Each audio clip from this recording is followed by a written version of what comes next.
Arranca Toni Kroos con el balón en los pies y solo Aspas le puede detener. Mientras protesta, el alemán saca rápidamente la falta. El balón llega a Ceballos, que filtra un pase perfecto a Arda Güler, que lleva 2 minutos en el campo y hace esto. Con toda la tranquilidad del mundo, definiendo con la calma de los grandes, un recorte para dejar tirado en el suelo a Guaita y un disparo con la derecha que se cuela entre el poste y el defensa. Su primer gol de Blanco después del infierno de lesiones que ha sufrido desde que ha llegado. Entonces empieza la celebración.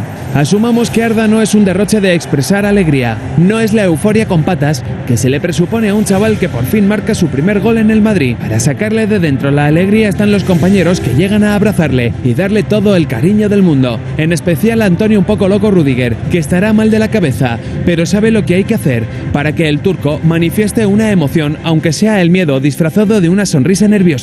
Y por si acaso Tchouaméni le levanta lo más alto que puede, para que todo ese fondo vea al nuevo ídolo blanco, grabándolo todo con el móvil, en vez de estar viéndolo con sus propios ojos. Arda cierra la fiesta con este gesto con la mano en el corazón y el índice apuntando al cielo. Siguió recibiendo carantoñas de los compañeros mientras el Bernabéu coreaba su nombre. Cuando el árbitro pita al final, varios compañeros se amontonan alrededor del niño para darle todavía más cariño, como si fuera el hermano pequeño de todos, el niño bonito del vestuario del Madrid, como si estuvieran más contentos ellos que el propio Arda, un Güler que nunca podrá olvidar el partido de ayer, cuando le marcó al Celta su primer gol de Blanco.